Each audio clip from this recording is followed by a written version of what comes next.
7 years of devotion to a company I once called home. And they threw me out with nothing but a cold email. But just 1 month later, they were on their knees, begging for mercy after I exposed their darkest secret. I didn't just reclaim my dignity, I ripped their biggest partner worth $40 million right from their grasp. This is how an ordinary woman turned betrayal into the deadliest weapon imaginable. My name is Emily Carter. And for 7 years, Lennox Dynamics was more than just a workplace, it was my second home. At 34, I'd spent my entire adult career climbing through the ranks of this fintech powerhouse in downtown Chicago, starting as a junior analyst fresh out of Northwestern and working my way up to senior financial operations manager. Every morning, I'd arrive at our glass tower on LaSalle Street by 7:30 a.m., coffee in hand, ready to tackle whatever chaos the markets had brewing. I knew every security guard by name, had memorized how each executive took their coffee, and could navigate our labyrinthine database systems with my eyes closed. My cubicle on the 14th floor had evolved into a small shrine to my dedication.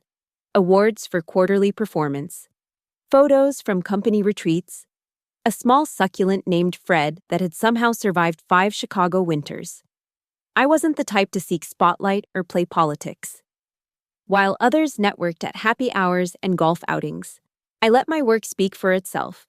Spreadsheets were my language, risk assessments my poetry. My colleagues often joked that I could spot a decimal error from across the room, and they weren't wrong.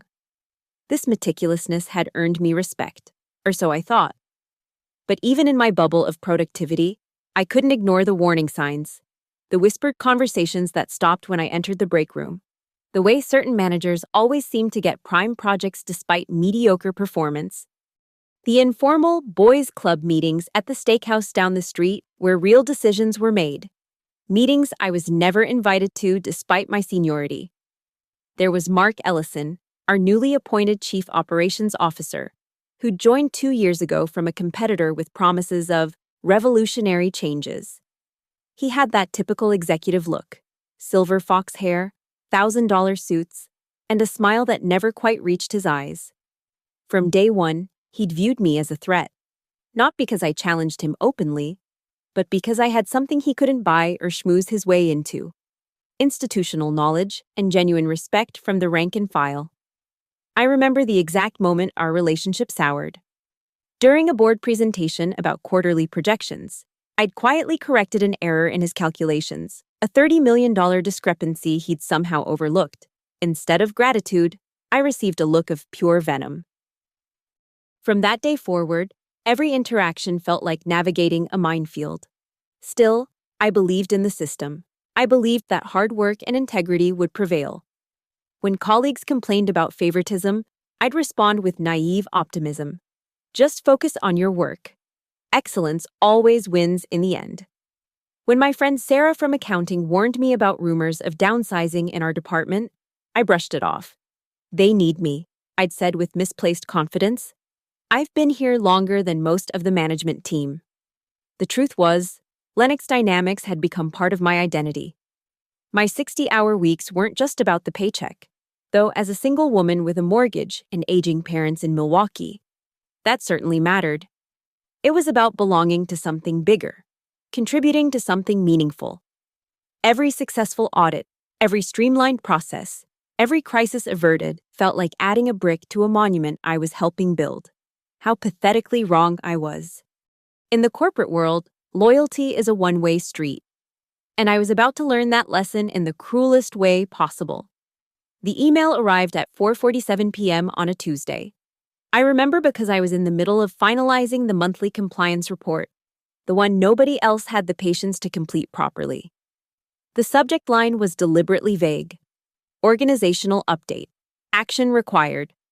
My stomach dropped before I even opened it. Dear Ms.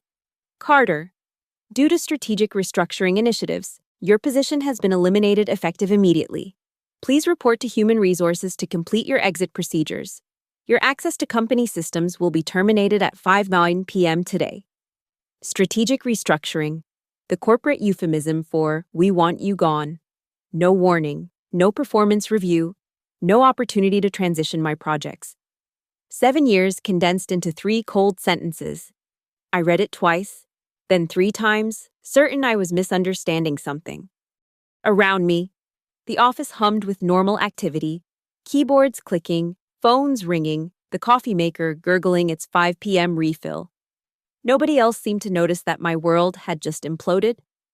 Mark Ellison appeared at my cubicle within minutes, flanked by security. Not HR, not my direct supervisor, Mark himself, wearing that practiced look of false sympathy that executives perfect in front of bathroom mirrors. "Emily," he said, loud enough for the entire floor to hear. "I'm sure this comes as a shock. But these decisions are never easy. The market demands agility, and we need to pivot our human capital accordingly." Human capital. That's all I was after 7 years. Capital to be pivoted.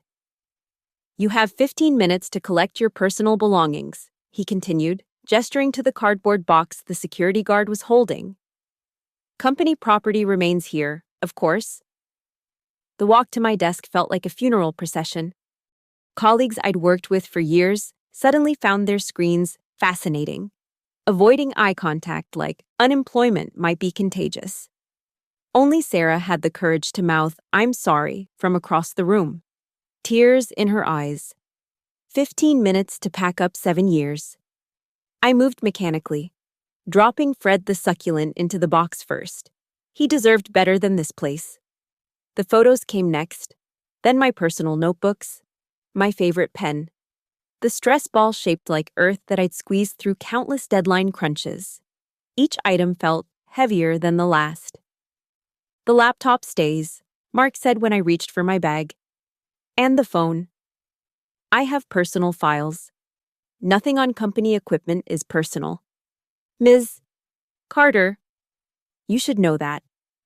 The worst part wasn't the humiliation of being escorted out like a criminal. It wasn't even the fake sympathy from HR as they rushed through paperwork, barely letting me read what I was signing. It was the smile I caught on Mark's face as the elevator doors closed. Small, satisfied, victorious. Outside, Chicago's November wind cut through my blazer like judgment. I stood on the sidewalk, holding my pathetic box of belongings, watching through the lobby windows as life inside Lenox continued without missing a beat. 7 years, and I'd been erased in 15 minutes. The security guard who'd escorted me out, Tony, who I'd chatted with every morning about his grandson's Little League games, couldn't meet my eyes. "I'm sorry, Emily," he whispered. "This ain't right." "Do you know why?" I asked, desperate for any explanation. He glanced around nervously. "All I know is Mr. Ellison's been planning this for weeks. Had your replacement lined up and everything. Some kid from his old company, makes half what you do." The truth hit harder than the wind. This wasn't about restructuring or market demands. This was personal. Mark had orchestrated this, carefully and deliberately, removing the one person who could see through his bullshit. I took the L home in a daze, my box balanced on my lap, watching Chicago blur past the windows. The other passengers looked through me, just another casualty of corporate America. Indistinguishable from the thousands who'd ridden this train after being discarded. My phone buzzed with messages from colleagues expressing shock and sympathy, but I couldn't bring myself to respond. What was there to say? That I'd been naive enough to believe that dedication meant something? That I'd trusted a system designed to consume and discard? That night, I sat in my Rogers Park apartment, Fred the succulent on my kitchen table, and felt the full weight of what had happened. No severance beyond the legal minimum. No reference letter. No acknowledgement of 7 years of 60-hour weeks. Missed vacations and sacrificed weekends. Just a cold email and a cardboard box. But as I stared at my laptop, my personal one, the one they couldn't take, a different feeling began to simmer beneath the humiliation. Rage. Pure, crystalline rage. Mark Ellison had made a mistake. He'd thrown me away like garbage, but he'd forgotten one crucial thing. I knew where all the bodies were buried at Lenox Dynamics, and I was about to become his worst nightmare. 3 weeks into unemployment, I was nursing my third glass of wine at a dive bar in Wicker Park when Sarah slid into the booth across from me. She looked nervous, constantly checking over her shoulder like she was being followed. "I shouldn't be here," she said, declining my offer of a drink. "If anyone from Lennox sees me with you..." "Relax, Mark Ellison doesn't frequent places without a wine list." She almost smiled, then pulled out her phone, scrolling through something before sliding it across the table. "Emily, there's something you need to see. Remember those weird discrepancies you flagged in the Q3 reports last month?" I remembered. Transactions that didn't quite add up, consulting fees that seemed inflated, vendors I'd never heard of despite my encyclopedic knowledge of our supplier network. I'd raised concerns, but Mark had dismissed them as accounting noise. "They're not discrepancies," Sarah whispered. "They're ghosts, shell companies, fake invoices. Mark's been cooking the books since he arrived." My wine suddenly tasted like vindication. "How much?" "Millions, maybe tens of millions." "And Emily?" She paused, looking genuinely scared. "I think he got rid of you because you were getting too close. Your last report mentioned reviewing vendor contracts. The next day, you were gone." Everything clicked into place like tumblers in a lock. The rushed termination, the lack of transition period, Mark's personal involvement. He hadn't just wanted me gone, he'd needed me gone. "Why are you telling me this?" I asked. Sarah's face hardened. "Because they fired 3 more people from our department yesterday. All people who asked questions. All replaced by Mark's cronies from his old firm. Whatever he's doing, it's accelerating." She left quickly, but not before pressing a USB drive into my hand. "Everything I could safely copy," she said. "Be careful, Emily. These people don't just fire whistleblowers, they destroy them." That night, I dove into the data with the obsessive focus that had once made me Lennox's star analyst. Financial statements, email threads, contract documents. Sarah had risked everything to compile this. What I found made my stomach turn. Mark wasn't just embezzling. He was systematically inflating Lennox's performance metrics to maintain their biggest partnership with Harbor West Capital, a massive investment fund that funneled $40 million annually into Lennox's operations. Fake transactions to boost revenue numbers, hidden losses buried in subsidiary accounts, phantom clients that existed only on paper. It was a house of cards waiting for the slightest breeze. I started making calls to former colleagues who'd left Lennox under suspicious circumstances. Each had a piece of the puzzle. Tom from IT had noticed unusual database access patterns before his performance-related termination. Maria from legal had questioned suspicious contract modifications before being restructured out. Pattern after pattern of people silenced for getting too close to the truth. Then came the breakthrough. A junior analyst named David, who'd been fired 6 months ago, had kept copies of everything. "I knew something was wrong," he said over coffee in a Lincoln Park cafe. "Look at this." He showed me internal communications between Mark and his hand-picked CFO, discussing how to massage numbers for the upcoming Harbor West renewal. They were literally strategizing how to deceive their biggest partner. "Why didn't you report this?" I asked. David laughed bitterly. "To whom? Mark owns the board. HR reports to him. And without corroboration, I'm just a disgruntled ex-employee with an axe to grind." But together, we weren't just disgruntled. We were an army of people with intimate knowledge of Lennox's operations and a shared desire for justice. Or revenge. At this point, the distinction didn't matter. I spent the next week connecting dots, cross-referencing documents, building an airtight case. The fraud was elegant in its simplicity, inflating revenue by 30% through circular transactions with shell companies, all to maintain the illusion of growth that kept Harbor West's money flowing. The smoking gun came from an unexpected source. Tony, the security guard, reached out through Facebook. "I oversee the executive floor cameras," he said. "Thought you might want to know. Mark's been having a lot of after-hours meetings with some questionable people, meetings that don't appear on any official calendar." He sent me footage of Mark meeting with known corporate raiders, the kind who specialize in pump and dump schemes. They were planning something bigger than just fraud. They were preparing to cash out before the house of cards collapsed, leaving employees and investors holding worthless paper. I sat back in my apartment, surrounded by printed documents and laptop screens, Fred the Succulent serving as my only witness to the conspiracy I'd uncovered. Lennox Dynamics wasn't just corrupt. It was a criminal enterprise masquerading as a fintech innovator. The question now wasn't whether to expose them, it was how to maximum impact. How to ensure that Mark Ellison didn't just lose his job, but lost everything he'd schemed to steal. And I knew exactly where to start.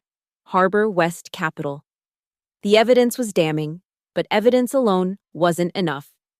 I needed to verify everything, create an unassailable paper trail that even Lennox's army of lawyers couldn't dispute.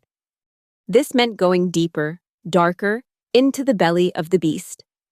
I started with the shell companies using public records and business registrations.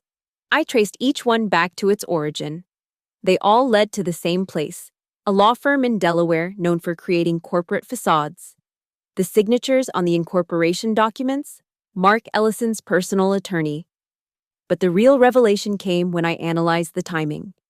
Every shell company was created within weeks of Mark joining Lennox. He'd been planning this from day one, walking into our offices with a blueprint for fraud already in his briefcase. David helped me decode the transaction patterns. "Look at this," he said, pointing to a spreadsheet we'd constructed. Every fake invoice follows the same pattern. Money goes out to the shell company on the 15th, comes back as consulting revenue on the 28th, minus a small fee that disappears into offshore accounts. "How much has he stolen?" I asked. "Personally, about $3 million. But the damage to Lennox when this comes out, it'll crater the company." I spent sleepless nights cross-referencing every suspicious transaction with internal emails Sarah had provided. The coding was clever. They used project names from legitimate operations to hide fraudulent ones. Project Phoenix wasn't about revamping our client interface, it was about creating phantom clients. Operation Streamline wasn't about efficiency, it was about streamlining stolen funds to the Cayman Islands. Then I found the email that changed everything. Hidden in a thread about quarterly optimization. Mark had written to his CFO, HW renewal critical. Whatever it takes to show 40% growth, they don't audit until after signing. HW, Harbor, West. They were specifically defrauding their biggest partner, betting that the investment fund would renew their contract based on fraudulent numbers, only discovering the truth when it was too late. I needed more than documents. I needed a confession. And I knew exactly how to get it. The Lennox Dynamics Annual Investor Gala was in 2 weeks. Thanks to Tony, I knew Mark would be there, schmoozing with potential victims for his next scheme. I also knew he'd be drinking, his ego always loosened with alcohol. "You're insane," Sarah said when I told her my plan. "Security will throw you out the moment you show up." But I'd thought of that. The catering company was run by my cousin's husband. A few favors called in, and I was suddenly a temporary server for the evening, invisible in black and white uniform, carrying trays of champagne to people who'd never lower themselves to actually see the help. The night of the gala, I transformed myself. Hair pulled back, minimal makeup, the kind of forgettable appearance that service staff cultivate. I walked through Lennox's marble lobby like a ghost, past the very security desk where I'd been humiliated weeks earlier. Tony saw me but said nothing. Just a slight nod of acknowledgement. The ballroom was everything I expected. Ice sculptures, a string quartet, and executives congratulating themselves on their brilliance. Mark held court near the bar, his voice carrying over the music as he bragged about Lennox's unprecedented growth trajectory. I maneuvered closer, my phone recording from my chest pocket, praying the audio would be clear enough. Then, fortune smiled. Mark's CFO, Derek Williams, had clearly had too much whiskey. "Mark," Derek slurred, pulling him aside right where I was refreshing the champagne table. "The Harbor West guys are asking about the Q3 vendor reports. What if they dig deeper?" Mark laughed, that cold sound I'd learned to hate. "They won't. These investment types only care about top-line growth. By the time they realize the revenues are inflated, we'll have restructured everything through the Phoenix accounts. Their $40 million is already committed. But the audit won't happen until May. By then, I'll have moved enough real revenue to cover the gaps. Besides, he lowered his voice. But not enough. Who's going to believe a bunch of fired employees if they complain? We've discredited every potential whistleblower. My hand trembled as I poured champagne, fighting the urge to throw it in his face. But I had what I needed, a confession, clear and damning. The coup de grace came an hour later when I overheard Mark on a balcony call, thinking he was alone. Yes, the Harbor West deal closes next month. $40 million secured for another 2 years. Of course the numbers are solid. Would I lie to you? I had everything. Financial records proving systematic fraud, email trails showing criminal intent, and now, recorded confessions from the perpetrators themselves. The story was complete. Every chapter documented. Every crime catalogued. But as I left the gala that night, slipping out through the service entrance, I realized something crucial. I didn't want to just expose Mark Ellison. I wanted to destroy him the same way he tried to destroy me. And that meant not just revealing his crimes, but taking away the very thing he'd killed to protect, the Harbor West partnership. It was time to pay Harbor West Capital a visit. Getting a meeting with Harbor West Capital wasn't going to happen through normal channels. A terminated employee trying to warn them about their biggest fintech investment? I'd be dismissed as a disgruntled ex-worker before I could even finish my elevator pitch. I needed allies. Credible ones. First, I reached out to Jennifer Morrison, a financial journalist at the Chicago Tribune who'd been investigating corporate fraud for 15 years. We met at a quiet restaurant in Hyde Park, where I laid out everything, documents, recordings, the whole conspiracy. Her eyes widened as she reviewed the evidence. This is... Jesus, Emily. This is Enron-level deception. I need your help getting to Harbor West, I said. They won't listen to me, but they'll listen to you. Jennifer shook her head. Actually, I have a better idea. My editor's golf buddy is James Worthington, Harbor West's senior managing director. But we need more than just documents. We need legal backing. Enter Marcus Powell, a young securities lawyer hungry to make his mark. David had connected us, apparently. Marcus had been sniffing around Lennox's irregularities for months, building a potential SEC case. With what you've compiled, Marcus said, reviewing my evidence in his cramped office, we're not just looking at civil fraud. This is criminal, FBI territory. I don't want to wait for federal investigations, I said. By then, Mark will have disappeared the money and probably himself. Marcus smiled. Who said anything about waiting? We're going to use the threat of federal investigation as leverage. Harbor West hates 2 things, losing money and public embarrassment. We'll offer them a way to avoid both. Our team grew. Sarah officially joined us, bringing 3 more current Lennox employees who discovered pieces of the fraud. Tom from IT had continued monitoring Lennox's systems through a backdoor he'd left, risky, but invaluable. Even Tony, the security guard, became our inside eyes, tracking Mark's movements and meetings. We spent 2 weeks building an airtight presentation, not just proof of fraud, but a complete financial analysis showing how Mark's scheme would implode within 6 months, taking Harbor West's $40 million with it. Marcus drafted legal briefs. Jennifer prepared media strategies. I created forensic accounting reports that would make even the most skeptical investor believer. The breakthrough came from an unexpected source. Mark's former secretary at his previous company reached out to me through LinkedIn. I heard you're investigating Mark Ellison, she wrote. You should know, he did this before.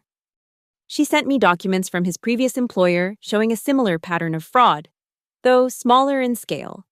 They'd quietly fired him to avoid scandal, letting him slither away to Lennox with clean references in exchange for his silence.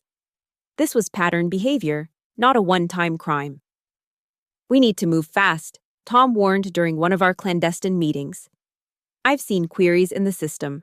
Mark's preparing to move major funds offshore. Something big is happening in the next 2 weeks. That's when we learned about the signing ceremony. Lennox and Harbor West were planning a public renewal of their partnership, complete with press coverage and champagne toasts.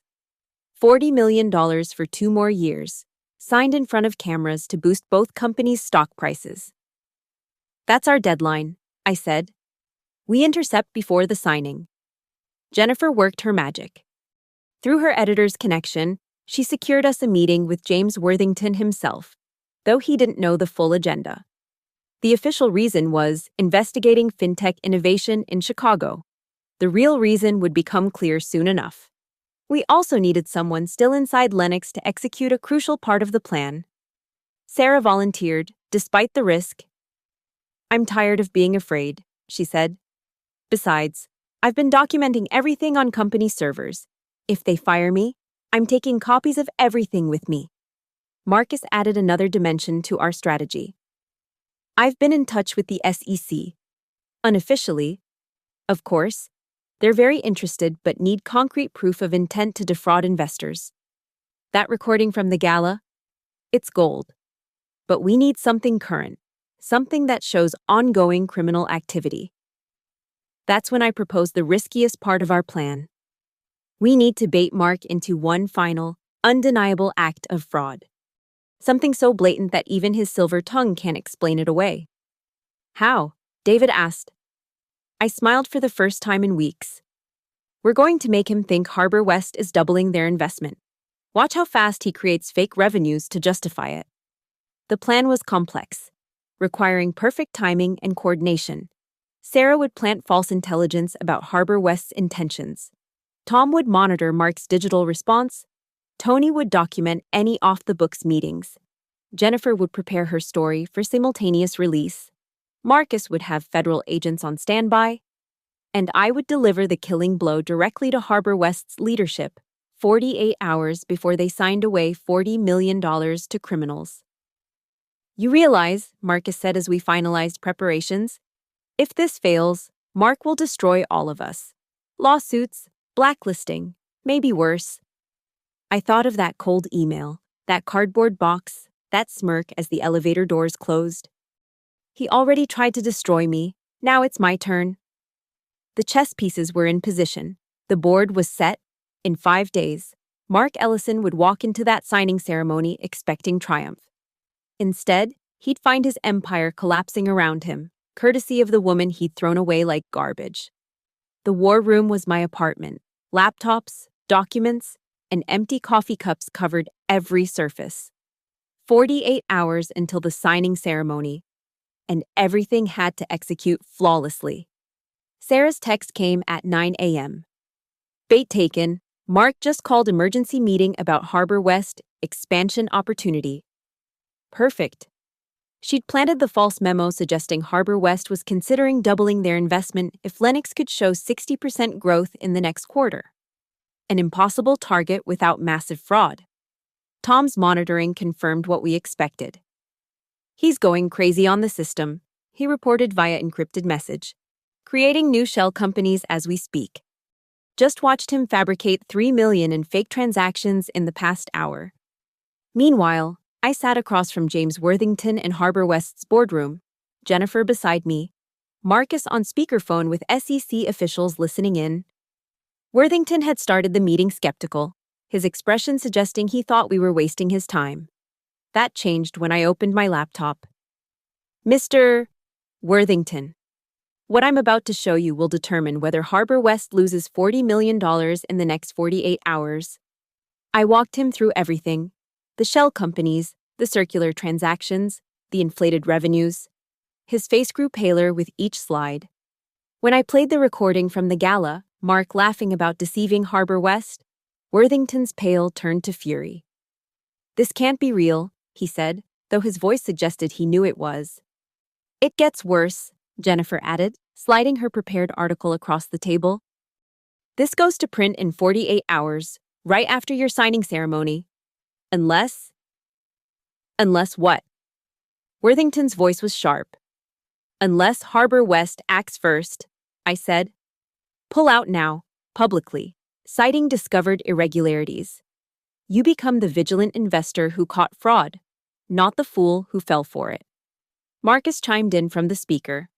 The SEC is prepared to freeze Lennox's assets the moment Harbor West withdraws. But if you sign that contract, you become potentially liable as an enabler. Worthington stood, pacing to the window. Do you understand what you're asking? Lennox is our flagship fintech investment. Pulling out means admitting we failed in due diligence. Or, I countered, it means you succeeded in catching fraud before losing more money. Besides, I have a proposal. I pulled out my final card, a business plan I'd been developing. 7 of Lennox's best people, all pushed out by Mark, ready to form a new company. Clean, legitimate, with insider knowledge of the market but none of the corruption. Harbor West could transfer their investment to us. It was audacious, but Worthington was listening. While we negotiated, Sarah fed us real-time intelligence.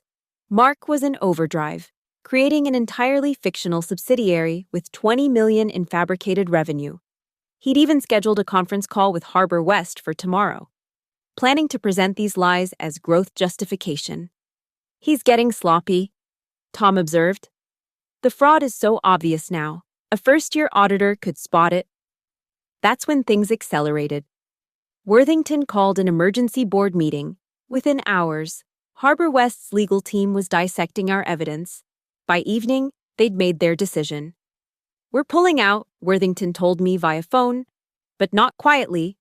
We're going full press release, fraud allegations, the works. Your journalist friend will get an exclusive statement. And Emily? He paused. That new company proposal, send me a formal pitch. $40 million is a lot to redirect, but we'll consider it. The next morning, chaos erupted. I watched from a coffee shop across from Lennox's building as federal agents walked through the front door. My phone exploded with messages from former colleagues watching Mark being escorted out in handcuffs. That smug smile finally wiped from his face. Sarah's text was triumphant. They're seizing everything, computers, files, even personal phones. Derek Williams is literally crying in the bathroom. Jennifer's article hit the Chicago Tribune website at noon, quickly picked up by national outlets. Lennox Dynamics fraud exposed by whistleblower coalition. My name was there, credited as the lead investigator who'd uncovered the scheme. But the true satisfaction came at 2 p.m. when the signing ceremony was supposed to occur. Instead of champagne and contracts, Lennox faced an empty ballroom. Harbor West had not only withdrawn, but announced they were pursuing full restitution for previous investments obtained through fraudulent representations. The live stream of Mark's arrest went viral. Someone had caught him on phone camera being led away, ranting about disgruntled employees and misunderstandings. The FBI agent cutting him off with, "You have the right to remain silent," became an instant meme. By evening, Lennox Dynamics stock had crashed 70%. Trading was halted. The board announced emergency bankruptcy proceedings, 7 years of my life, and the company was dead within 7 hours. But from those ashes, something new was rising. That night, in the same apartment where I'd planned Lennox's downfall, 7 former employees raised glasses of champagne. We'd registered our new company that afternoon, Phoenix Financial Systems. The irony of using Mark's fake project name for our real company wasn't lost on anyone. Worthington had fast-tracked our proposal. Not the full $40 million, not yet, but enough to start. Enough to build something honest from the wreckage of Lennox's lies. To Emily, Sarah toasted, who turned getting fired into the best thing that ever happened to us. I smiled, but my eyes were on my phone, watching the news coverage of Mark's empire crumbling. 7 years he'd taken from me, but in 7 weeks, I'd taken everything from him. The war was over. I'd won. The aftermath was sweeter than I'd imagined, yet somehow more bitter too. Within a week, Lennox Dynamics had become the most spectacular corporate collapse in Chicago's history. The FBI investigation revealed the fraud went deeper than even I'd discovered. Mark had been selling insider information, bribing regulatory officials, and maintaining 3 sets of books. The total damage exceeded $80 million. I watched from my new office, a modest space in a River North building that Phoenix Financial Systems had leased, as the news coverage intensified. Every channel had experts dissecting how Mark Ellison had fooled everyone except the woman he'd fired. Emily Carter saw what million-dollar auditors missed, one analyst said on CNBC. This raises serious questions about corporate oversight and the protection of whistleblowers. The calls started pouring in. Job offers from Fortune 500 companies, speaking engagements, book deals. The woman who brought down Lennox became my unwanted title. I declined them all. This was never about fame. Mark's trial began 3 months later. I testified for 6 hours, methodically presenting the evidence I'd gathered.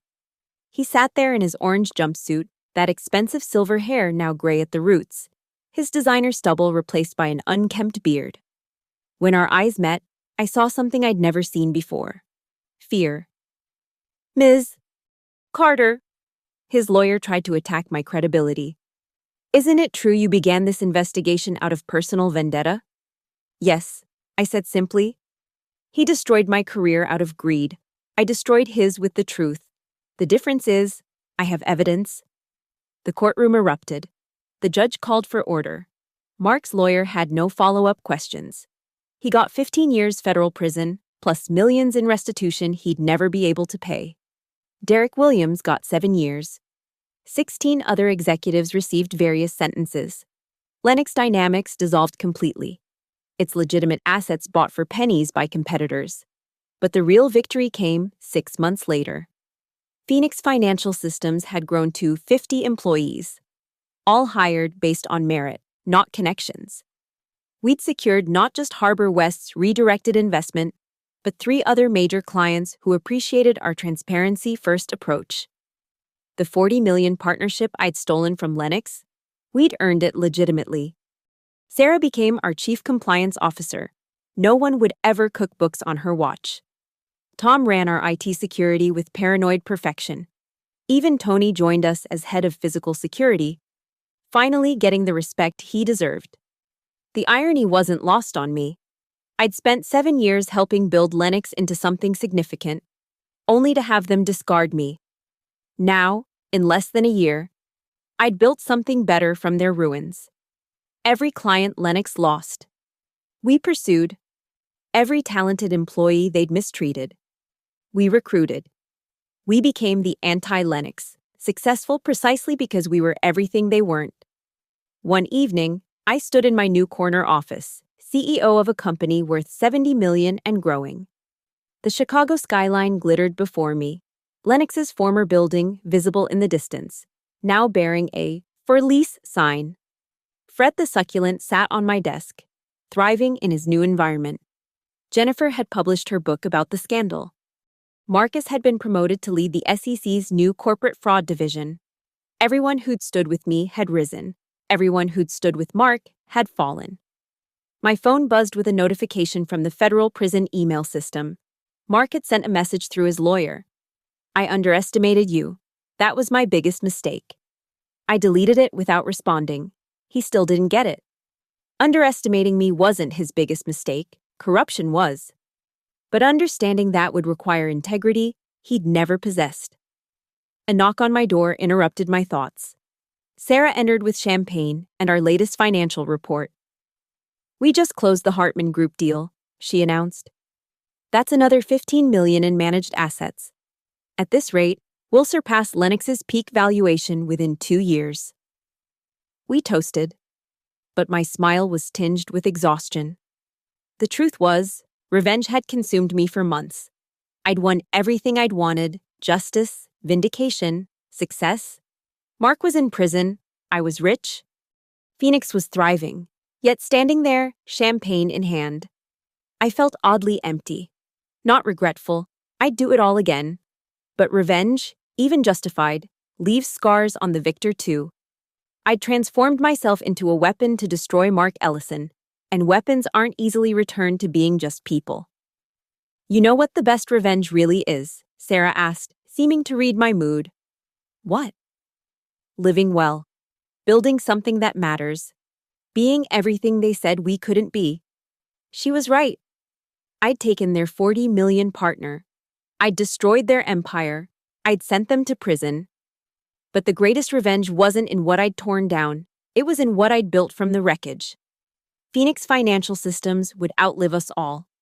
A monument to what happens when you underestimate the wrong person. Every success we achieved was another nail in Lennox's coffin. Another reminder that they'd fired the very person who could have saved them from themselves. I raised my glass to the Chicago skyline, to Fred the Succulent, to the ashes of Lennox Dynamics. May they never forget, I whispered, that Emily Carter always pays her debts. The champagne tasted like victory. It tasted like vindication. It tasted like the end of one story, and the beginning of something far more important. The federal courthouse in downtown Chicago was nearly empty on that Tuesday morning, 2 years after Lennox's collapse.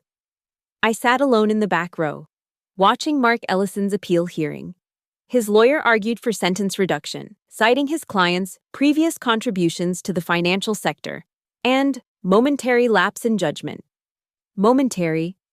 7 years of systematic fraud reduced to a moment.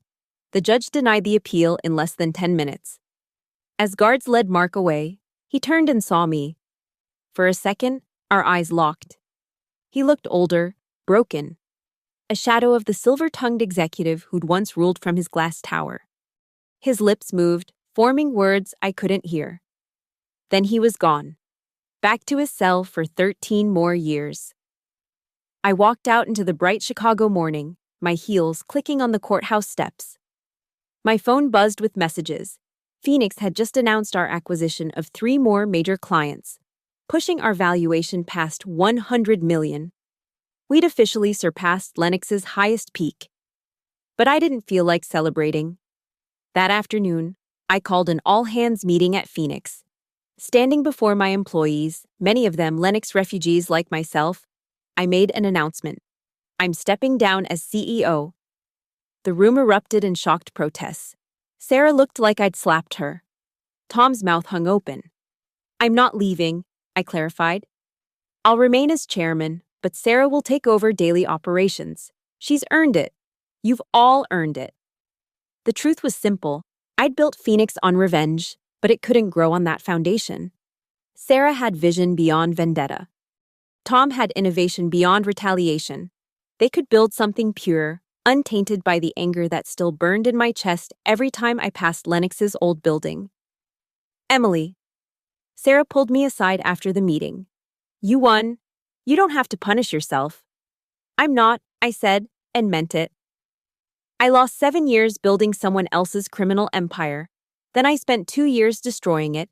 That's 9 years defined by Lennox Dynamics. I refused to give them a 10th. She understood. They all did, eventually. My last act as CEO was personal. I drove to Stateville Correctional Center, where Mark was serving his sentence. He agreed to see me, probably out of curiosity. He looked smaller in person, the prison jumpsuit hanging loose on his diminished frame. We sat across from each other at a metal table, supervised by guards who looked bored. Come to gloat? He asked, his voice hoarse. No, I came to tell you something. He waited. I forgive you.